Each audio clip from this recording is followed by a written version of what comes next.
Сайн байцгаана өрхөн үзэгчдээ та бүхэнд энэ өдрийн мэндийг хүргэе. UBS телевизийн сурвалжлах групп саяхан Таиландын Вант улсын Бумранград олон улсын эмнэлгийг сурвалжлаад ирсэн билээ.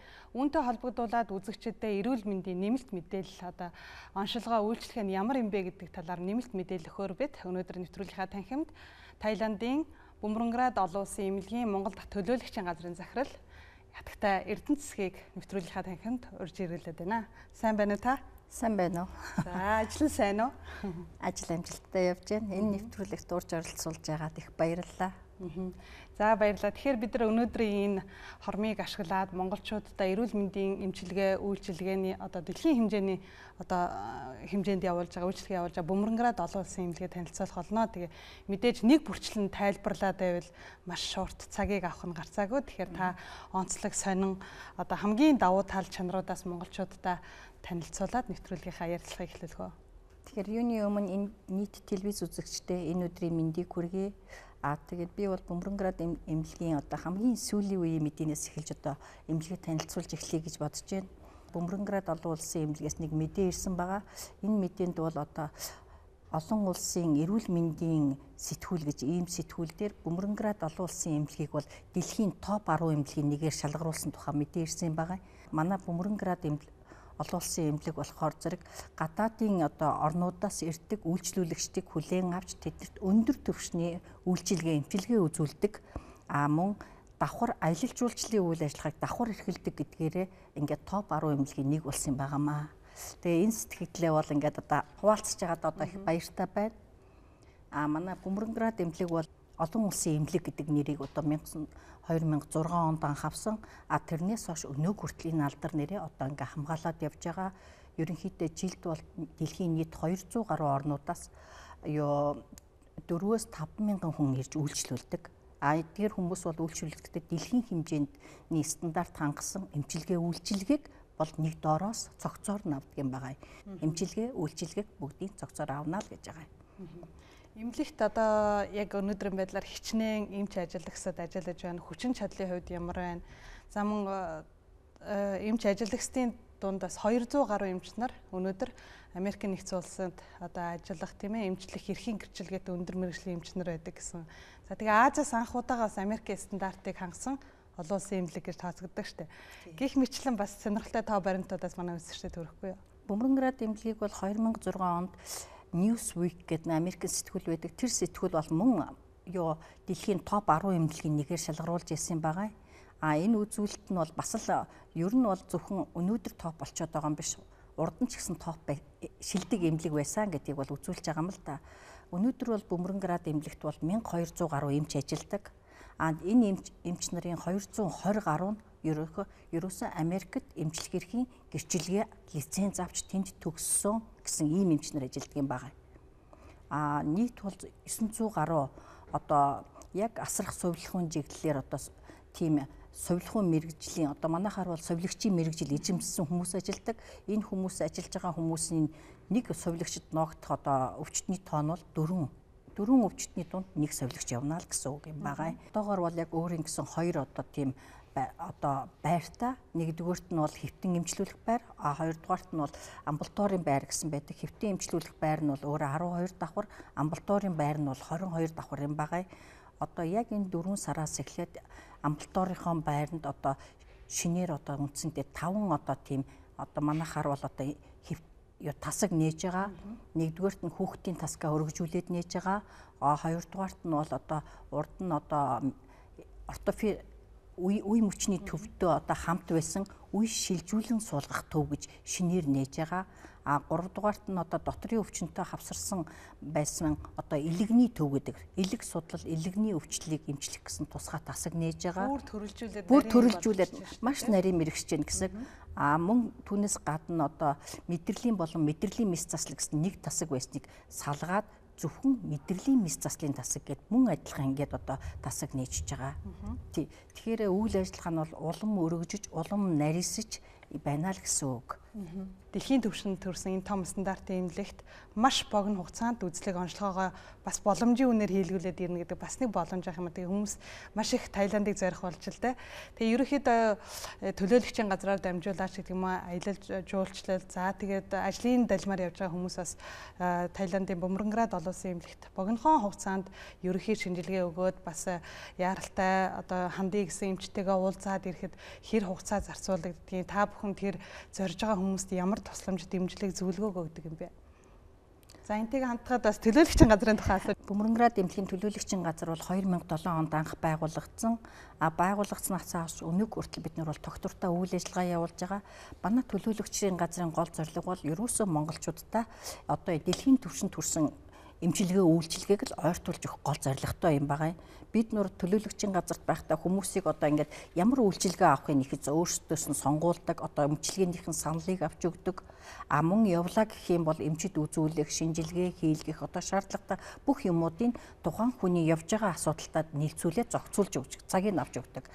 Тухайн хүн тэнд очиод хэрвээ байрлах чочд буудаггүй гэх юм бол бид нар байрлах чочд буудлыг мөн захиалж өгч анхудаа Бумранградад явж байна. Онгоцны буудлын дээр буугаад ямар нэгэн хаашаа явахаа мэдэхгүй гэх юм бол манай Бумранград эмнэлгийн өөрийнх нь одоо тийм угтан үйлчлэх цэг байдаг. Тэндээс мөн үнгүй такси үйлчилгээний асуудлыг бид ингээд бүгдийг захиалаад ингээд зохицуулаад өгчдөг.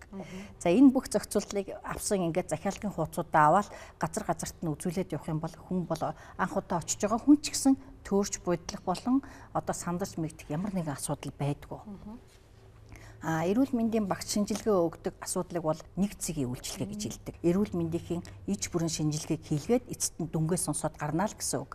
Энэ бол тухайн хүний хувьд бол өглөө эхлээд өдөр дунд одоо өдөөс хойш ингээ 2 муу 3-ын хооронд л одоо эрүүл мэндийн бүрэн хэмжээгээр шинжилүүлээд гараад эцсийн дүнгээ сонсоо гарчиж байна л гэсэн үг. Зарим нэгэн шинжилгээний хувьд бол 1-2 өдөр болдог. Тэр дүнгээ бол яг эмчээс бол амаар сонсчдаг. Энийг л нэг цэгийн үйлчилгээ гэж хэлдэг юм байгаа ерөөсөө. Ер нь явсан хүмүүс би ч гэсэндээ бас нүдээр харсан л та сэтгэл ханамжийн баталгаа гэж нэг юм их айхтар чухал. Бараг тухайн эмнэлгийн чанараас илүү за тэг авж байгаа эмчилгээ онцлогооны бараг хариунаас илүү тэр үйлчилж байгаа үйлчилгээ маш өндөр санагдсан л та. Тэгээд тэр бас эмнэлгийн нэг нэрийн хуудас олон улсад танигдсан нэрийн хуудас болсон болов бас үйлчилгээний стандарт гэж чухал юм байдаг юм шиг байна. Тэгээд эмнэлгийн удирдлагуудаас бас за ялангуяа гадаадаас зорин ирж байгаа үйлчлүүлэгчтэй одоо бас ийм өндөр шаардлага тавьдаг багт ер нь гадаадаас ирж байгаа үйлчлүүлэгч тийм ээ өвчтөнч байдаг юм уу, за дотоодын өвчтөнч байдаг юм уу, ялгаа юм хүн байдаг юм болов. За тэгээд үн тарифын хувьд тийм ээ үйлчлүүлж байгаа хүний хувьд бас ялгаа байдаг юм болов, бэрхшээл байдаг юм болов, бас өөрөө арай илүү өөр явдал суудалд амжижээж бүртгүүлж ээж гэдэг юм уу үйлчлэгээ авах тийм тохиол байдгийн болоо та энэ талаар ярьж өгөөч. Бумранград эмнэлгийн нэг давуу тал нэг юм байдаг. Үн тарифын хувьд болохоор Таиландын иргэн байна уу, гадаадын иргэн байна уу бүгд ижил тарифаар үйлчлүүлдэг. Энэ нь бол одоо очисон хүнд бол одоо чамайг гадны хүнгээд илүү мөнгө авахгүй л гэдгийг бол шууд хэлээд өгчдөг. Ерөөсөө үйл ажиллагааных нь гол зарчим нэг зарчим тэр юм байна.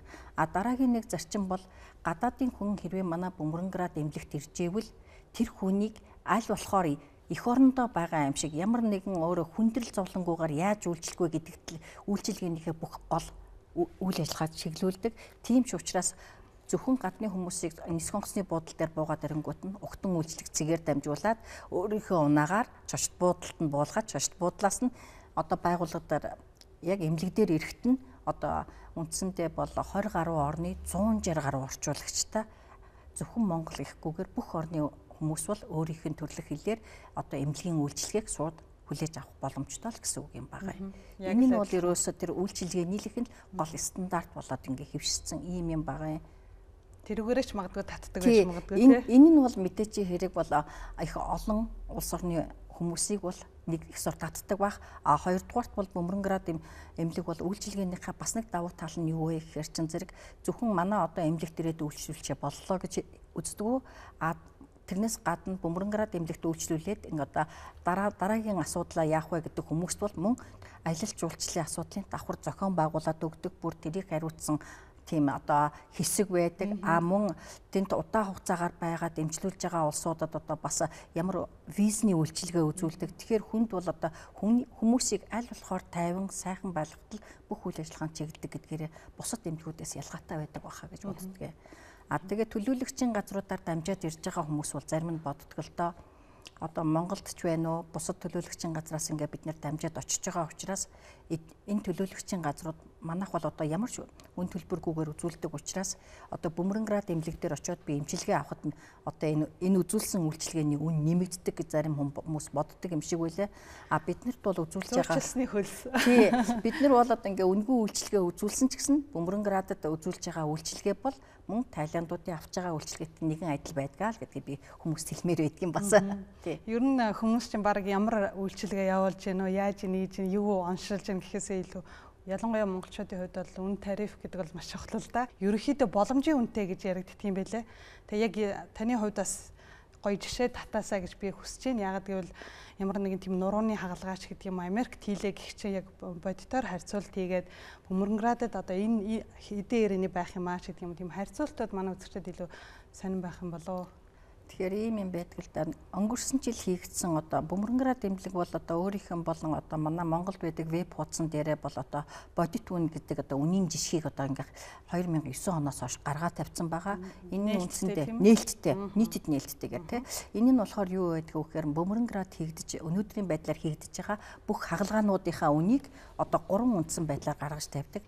Нэгдүгээрт нь дундаж үн, хоёрдугаарт нь хамгийн доод үн, гуравдугаарт нь хамгийн дээд үн гэсэн. Энэ нь бол тухайн хүний эрүүл мэндийн байдлаас шалтгаалаад аль үнэн дээр байх вэ гэдгийг хүн бол өөрөө тодорхойлох ёстой гэж үздэг. Тэгэхээр бол үн бол ингээд нэгдүгээрт нь их тодорхой байдаг. Хоёрдугаарт нь болохоор Бөмбөрөнград эмнэлэг бол өөрөө Америкийн GCI гэдэг олон улсын эмнэлгийн магадлан итгэмжлэх байгууллагаар үндсэндээ 3 удаа магадлан итгэмжлэгдсэн юм байгаа. Хамгийн сүүлд 2011 онд магадлан итгэмжлэгдсэн 99.4% одоо GCI-ийн түүхэнд байгаагүй хамгийн өндөр оноогоор магадлан итгэмжлэгдсэн гэж хэлдэг юм байлээ. Тэгээ энэ магадлан итгэмжлэх гэдэг бол өөрөө их өндөр шалгуур л та. Яг үндсэндээ бол Америкийн эмнэлгүүдэд тавигддаг шалгуурыг үндсэндээ хангасан гэсэн үг. Америкийн эмнэлэгт авч байгаа үйлчилгээг Бөмбөрөнградад яг адилхан үйлчилгээг харьцангуй бага үнээр авнаа л гэсэн үг. Энэ харьцангуй бага гэдгийг юунаас болж хэлэх гээд байна гэхээр Америкт хийж байгаа хагалгааг Бөмбөрөнградын одоо ингээд хийж байгаа хагалгаатай харьцуулаад ингээд одоо Бөмбөрөнградын одоо focus on гэдэг ингээд сэтгүүл байдаг. Өнгөрсөн он хэвлэгдсэн тэрэн дээр ингээ үнийн жагсаалтыг ингээ харьцуулаад тодорхой 5 төрлийн юмар одоо ингээ харьцуулаад гаргацсан байсан. Нэгдүгээрт нь үе солих, нурууны дискний одоо дурангийн хагалгаа, одоо зүрхний хагалгаа гэд тодорхой маш ингээ өвчнүүдээр ингээ гаргацсан байхад тэр одоо хийгдсэн хагалгааны үн нь Америкийн хагалгааны үнээс 30-аас 50-аас 30 биш юм байна. 50-аас 70% хямд байсан. Өнөөдөр Америкт одоо $80,000 хийгдэж байгаа хагалгаанд Бөмбөрөнградад $30,000 хийгдэж байна л гэсэн үг. Ийм их зөрүүтэй байдаг. Яагаад гэхээр зэрэг Тайланд улс гэдэг бол өөрөө Америкаас бол амжиргааны төвшин доогуур, ажиллах хүчнийх нь цалин бага, хоёрдугаарт нь Аз төв гэдгээрээ их онцлогтой.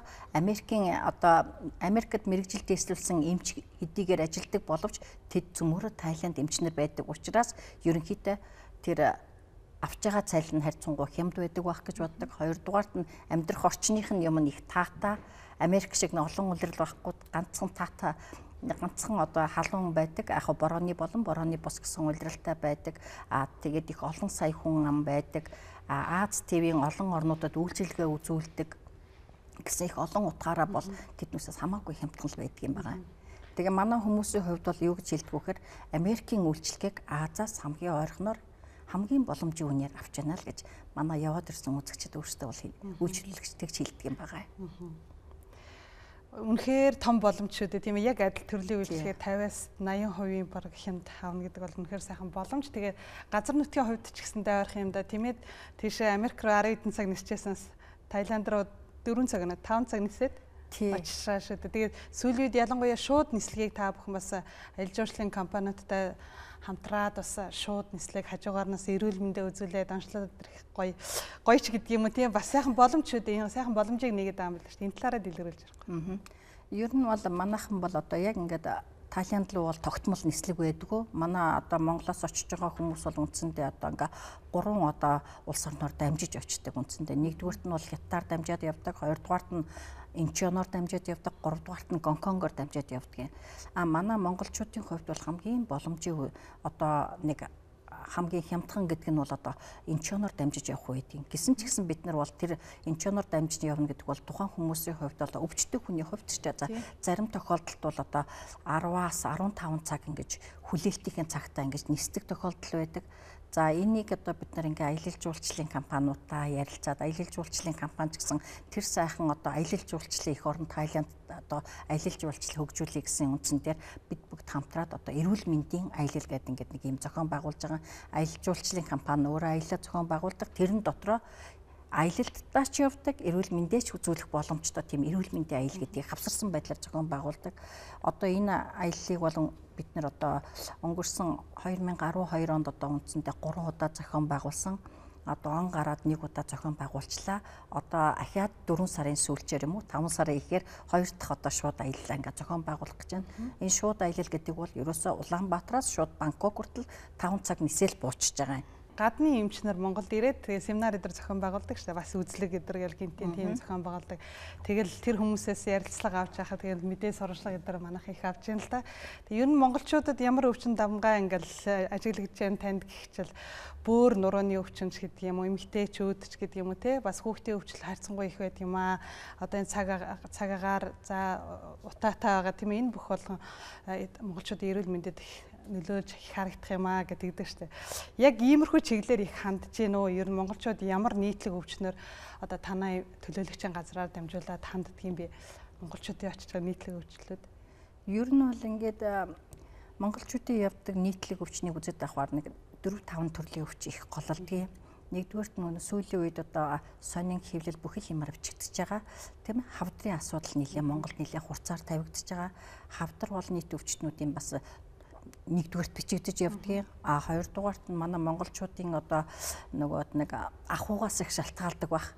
Нурууны гэмтлийн асуудал нэлээх гарч ирдэг. Ер нь монгол хүний хин нэггүйч байдаг бах, ахуйн асуудал ч их нөлөөлдөг бах. Нурууны одоо дискний болон янз янзын гэмтлүүд бол нэлээд гарч ирдэг. Хоёрдугаарт нь мэдрэлийн одоо тий мэдрэлийн одоо асуудлууд бас 3 дугаарт нь явдгийг. 4 дугаарт нь болохоор одоо зүрхнийх асуудал бас 5 дугаарт нь болохоор ч зэрэг сүүлийн үед бол одоо эмэгтэйчүүдийн асуудал нэлээд хурцаар орж ирж байна. Энэ асуудал бол зөвхөн манай асуудал биш, дэлхийн нийтээр их хурцаар тавигдж байгаа асуудал юм байна л гэж ойлгосон л да би бол. Ер нь сая таны ярианд дурддаглаа хавдрын одоо өвчлүүд их гарч ирж байна гэж энэ хорт хавдар. Тэгээ ер нь альва өвчнийг эрт илрүүлж онцлоход эдгэрч болдог шүү дээ. Ялангуяа одоо өндөр хөгжилтэй Япон, Америк нэгдсэн улс, за Австрали зэрэг орнуудад эрт онцлсан хавдруудыг бүрэн хэмжээнд эдгэж байгаа. Тэрнтэй нэг адил одоо ямар нэгэн байдлаар эрт онцлуулад бөмбөрөнгөрөөд олон улсын эмнэлэгт хандаад бас хавдраа эмчлүүлээд илаарсан тохиолдлууд бас зөндөл байгаа. Ер нь энэ талаар бас үр дүнтэй эмчилгээнүүдийн талаараас үзэгчдэд маань сонирхолж яриач.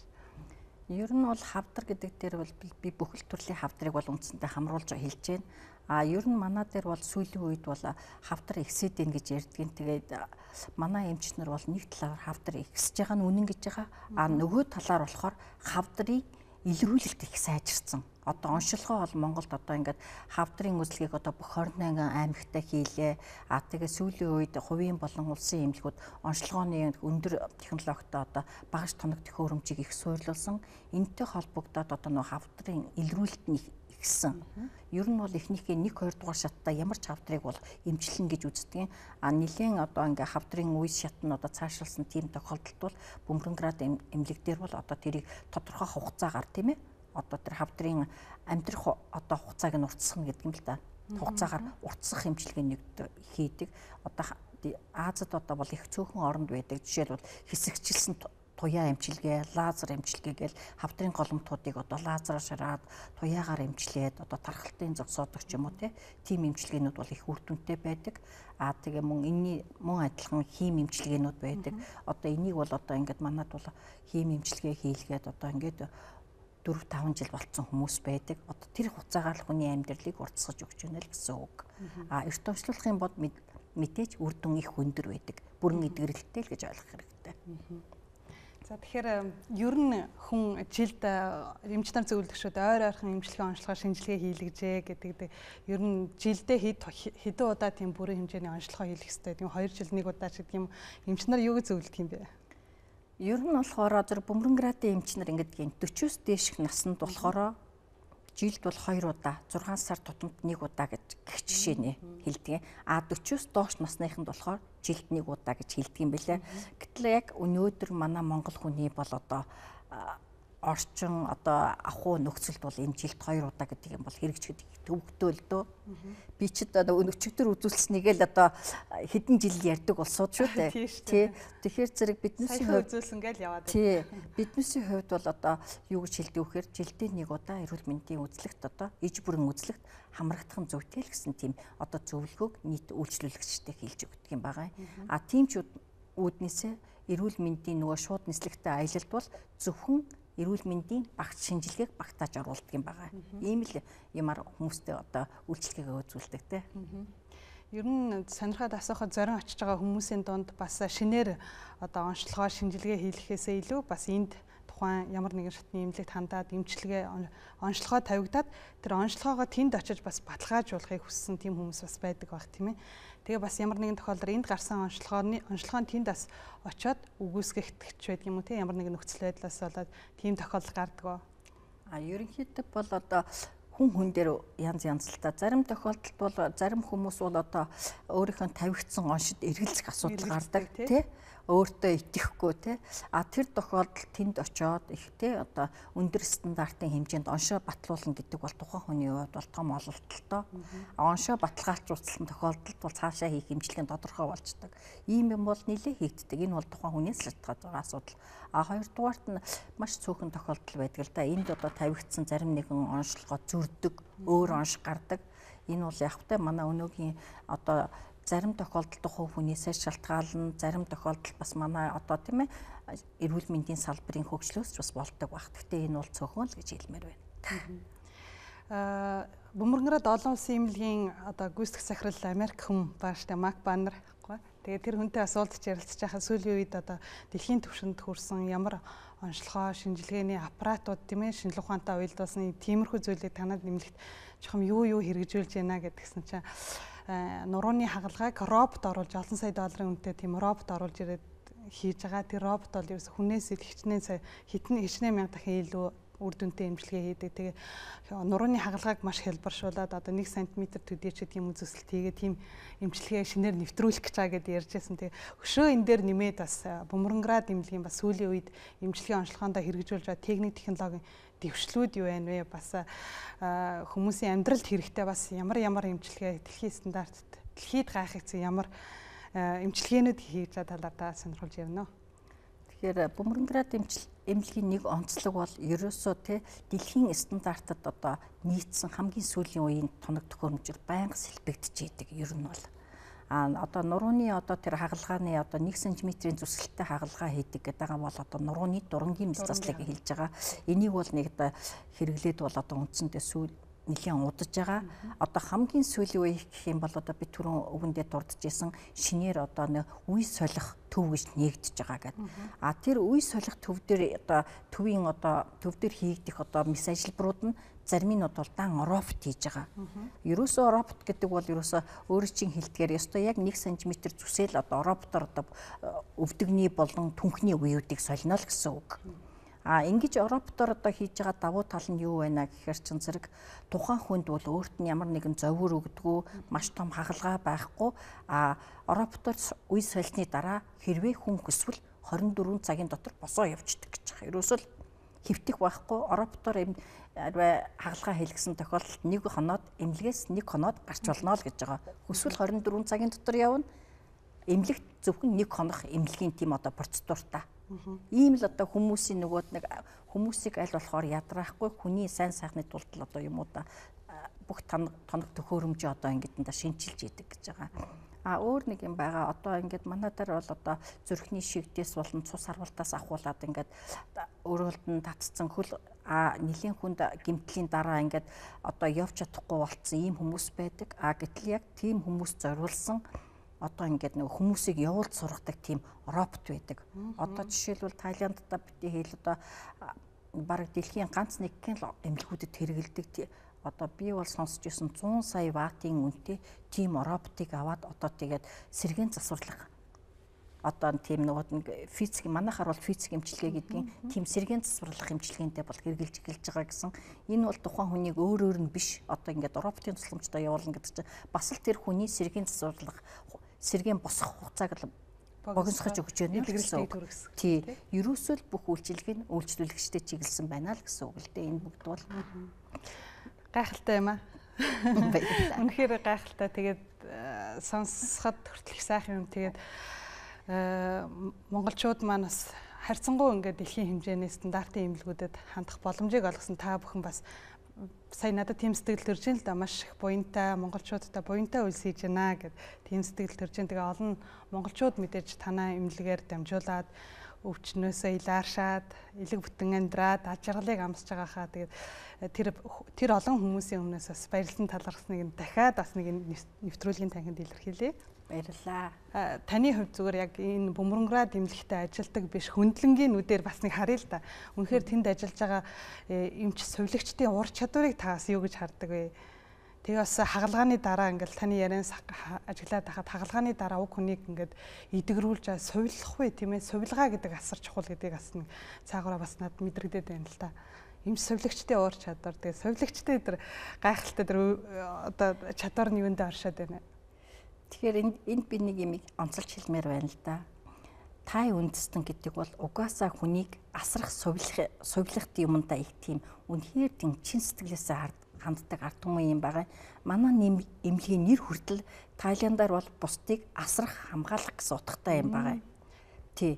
Би болохоор зэрэг одоо ажилтнуудын хэлээгүй зөвхөн яг сувилагчийн үүргийг гүйцэтгэж байгаа сувилагч нар нь л 900 гэж хэлж байгаа байхгүй. Тэрнээс биш одоо захиргааны болон үйлчилгээний ажилтан гэх юм бол 2-3 мянган хүн байдгийг. Тэгэхээр эмчилгээ үйлчилгээтэй холбогдсон хүмүүсээ л би тоог нь хэлж байгаа юм.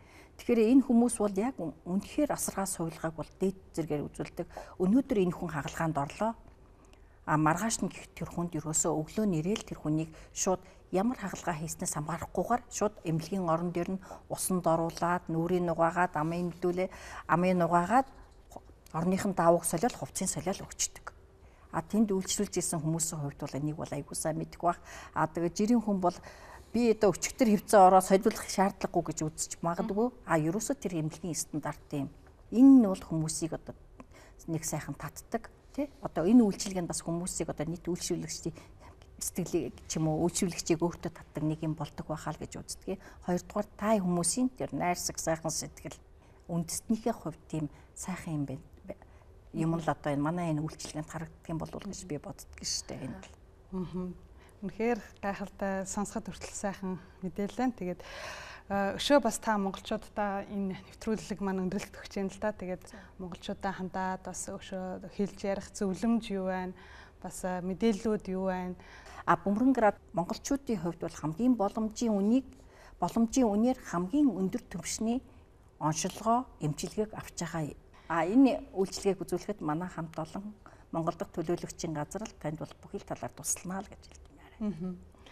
За ингээд бидэнд мэдээлэл өгсөн танд баярлалаа. Үнэхээр ярилцаа, тайлбарлаа, төшөө дэлгэрүүлээд асуугаад байвал мэдээж тэр том олон улсын эмнэлгийг бид хоёр үйл ажиллагааг нэгэнгүй тайлбарлахад их цаг хугацаа орох нь мэдээж. Тэгээд монголчууд та бүхэн бас Таиландын Вантуулсын Бангкок хотноо нийслэл хотод наршиж байгаа. Нийслэл хоттой бүр яг төвд нь наршиж байгаа Бөмбөрөнград олон улсын эмнэлгийн талаарх мэдээллийг дөнгөж дэрэгдээс Монголдо байгуулагдсан төлөөлөгчийн газраа дамжуулаад бүрэн хэмжээний мэдээлэл авах боломж бүр нээлттэй байгаа. Тэгээ дэлгэцийн доор гарч байгаа утсуудаар та бүхэн бас ажлын өдрүүдэд хандаараа амралтын өдөр ажилтгаа. Манай хагас санд бол өглөө 10-аас 6 4 цаг хүртэл ажилтдаг юм байгаа. Манай утас бол байнга нээлттэй байна. Амралтын өдөр ч гэсэндээ бас бям гарагт хандаж болох юм байна. Тэгээд ерөнхийдөө энэ 30 гаруй нарийн мэргэжлийн төвтэй эмчилгээ сувилгааны 550 гаруй ортой. За 1200 гаруй орчим эмч ажиллах хэвээр энэ том эмнэлгийн талаарх мэдээллийг илүү дэлгэрэнгүй та бүхэн Бөмбөрөнградын олон улсын төлөөлөгчийн газраа дамжуулан аваарай. Тэгээд Монгол орчуулагч бас тэнд байдаг болохоор хэрвээ та ямар нэгэн байдлаар хэлний бэрхшээл гарна гэж зовлтонгоо тэгээд бүх юмыг хэлбэраар шийдэхэд энэ төлөөлөгчийн газрын хамт олон сэтгэлээ зориулж ажиллаж байгаа юм шүү. Тэгээд танд мэдээлэл өгсөнд баярлалаа. Баярлалаа бас. Ийм боломж олгосонд бас их баярлалаа. За тэгээд энэ нэвтрүүлгийн дараа бид нар бас Таиландаас бэлтгэсэн бяцхан нэвтрүүлгээс үзэгчид дахиад мэдээлэл багц мэдээлэл олгоод хөрөх болно. Тэнд ажиллаж байгаа эмч ажилтнуудтай, за эмнэлгийн захиралтай, мөн одоо Монгол орчуулагчтай, за тэнд хэвтэж хэмжлүүлсэн Монгол иргэдтэйгээ бас уулзаж ярилцсан. Тэр ярилцлагуудаас бас үзүүлэх юм аа. Тэгээд нэвтрүүлэгт хүрэлцэн ирсэн танд баярлалаа. Та бүхний хийж байгаа сайн сайхан үсвшөө дэлгэрэх болтугай монголчуудын эрүүл энхийн төлөө хийж байгаа энэ ажилд тань хамгийн сайн сайхан бүхнийг хүсэн өрөө. Та бүхэнд бас эрүүл энхийг хүсэн өрөө. Баярлалаа. За баярлалаа. Ингээд нэвтрүүлгийг анхааран үзсэн үзэгч та бүхэнд баярлалаа. Эрүүл энх байна гэдэг юугаар сольшгүй ад жаргал. Тэгээд та бүхэн энэ ад жаргалаа хайрлаж хамгаалж яваарай. Монголчууд та бүхэндээ бүх хүнд таны гэр бүлийн бүх гишүүдэд тань эрүүл энх сайн сайхан бүхнийг хүсэн өрөө. Баярлалаа.